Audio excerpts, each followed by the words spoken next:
আসসালামু আলাইকুম। প্রিয় দর্শক এন্ড সাবস্ক্রাইবার, আপনারা কেমন আছেন? আশা করি সবাই ভালো আছেন। আজকে কিছু নীতি নৈতিকতার কথা বলবো। আপনার ভালো লাগতেও পারে, আপনার ভালো নাও লাগতে পারে। যেমন মনে করেন, আপনি যেই সমাজে বসবাস করেন, সেই সমাজে অনেক মানুষ আছে যারা আপনাকে প্রলুব্ধ করবে, আপনাকে খারাপের দিকে যেতে বাধ্য করবে, অথবা আপনি নিজে বাধ্য হবেন আপনি কোনো না কোনো লোভের আশায়। এই লোভ লালসায় যদি আপনি লিপ্ত হন, হয়তোবা আপনি তখন বুঝতে পারবেন না, কিন্তু একটা সময় এমন আসবে, তখন ওই জায়গা থেকে আপনি আর ফিরে আসতে পারবেন না। তাই লোভ মানুষকে অনেক কিছু শেখায়। আমরা অতীতের যারা এইভাবে লোভী ছিল, লোভে পড়ে অনেক কিছু করেছে, অন্যায় অবিচার করেছে, তাদের থেকে আমরা শিক্ষা নিতে পারি। হতে পারে সে বর্তমানে আপনার চারদিকে খুবই ক্ষমতাসীন, সে খুবই ক্ষমতাধর ব্যক্তি। কিন্তু এই ক্ষমতাধর ব্যক্তির কথায় যদি আপনি শুরুতে গা ভাসিয়ে দেন,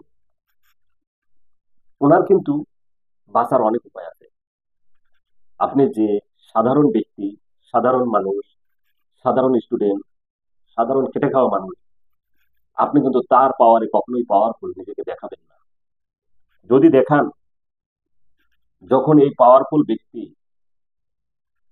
পাওয়ার শেষ হয়ে যাবে বা তার তিনি পতিত হবেন, তখন আপনাকে কিন্তু সে খোঁজ রাখবে না, আপনার কোনো খোঁজ রাখবে না সে। তখন সে বলবে, ইয়ানুসি ইয়ানুসি, আগে আমি নিজে বাঁচি, পরে তোমাকে। অতএব একজন ব্যক্তি ক্ষমতার দেখিয়ে অনেক কিছু অন্যায় করে যাচ্ছে আপনাকে নিয়ে, সাথে নিয়ে, তখন আপনি যদি নিজেকে মনে করেন আমি খুবই শক্তিশালী তার পাশে থেকে, আসলে না।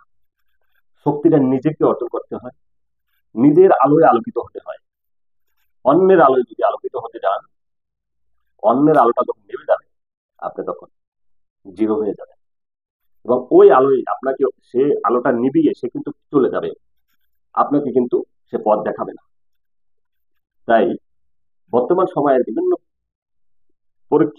প্রেক্ষাপটে দেখা যায় মানুষ, সে নিজের অজান্তেই অন্যের পাওয়ার নিয়ে নিজেকে খুব পাওয়ারফুল মনে করে। এই পাওয়ার আসলে কোনো কার্যকরী পাওয়ার না। আপনি যদি নিজে যদি সৎ হন, নিজে যদি পাওয়ারফুল হন, আপনি যদি নিজে ক্ষমতাধর হতে পারেন, ক্ষমতা আল্লাহর কাছ থেকে আসে। আল্লাহ কাউকে কাউকে ক্ষমতা দান করে তাকে পরীক্ষা করার জন্য। এই পরীক্ষায় যিনি উত্তীর্ণ হবেন, তিনি ইহকাল পরকাল দুইটাই পার হবেন। আর যিনি পতিত হবেন, ইহকালে যে অন্যায় অবিচার করেছে তার শাস্তি পাবেন, পরকালেও তার শাস্তি ভোগ করবেন। কারণ আল্লাহ তালা কাউকে ছাড় দেয় কিন্তু ছেড়ে দেয় না, একেবারে ছেড়ে দেয় না। রশি হয়তো লুজ দেয় কিছুটা সময়ের জন্য, কিন্তু রশিদ নাটাই কিন্তু আল্লাহ তালার হাতে রাখে। তো এই কথার মধ্যে দিয়ে আমি অনেক কিছু বোঝানোর চেষ্টা করতেছি। যারা বোঝার তারা বুঝে নেবেন। আপনার এলাকার মোড়লের পাওয়ারে আপনি পাওয়ার দেখাবেন না, আপনার এলাকার বড় ভাই পাওয়ারে আপনি পাওয়ার দেখাবেন না।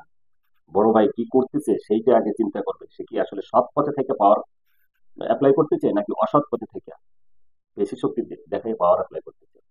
যদি অন্যায়ভাবে পাওয়ার অ্যাপ্লাই করে, সেই পাওয়ারের যদি আপনিও যদি তার সাথে গা ভাসিয়ে দেন, একসময় আপনি পতিত হবেন, আপনিও ক্ষতিগ্রস্ত হবেন। নেতার কিন্তু যাওয়ার জায়গার অভাব নাই, কিন্তু আপনার অভাব আছে ভাই। আপনি ক্ষতিগ্রস্ত হবেন, আপনার পরিবার ক্ষতিগ্রস্ত হবে। তো ভালো থাকবেন, যারা বোঝা বুঝে নেবেন। আর যারা বুঝতে চাবেন না, তারা জীবনেও বুঝতে চাবেন না, আল্লাহ তাদেরকে হেদায়েত দান করুন।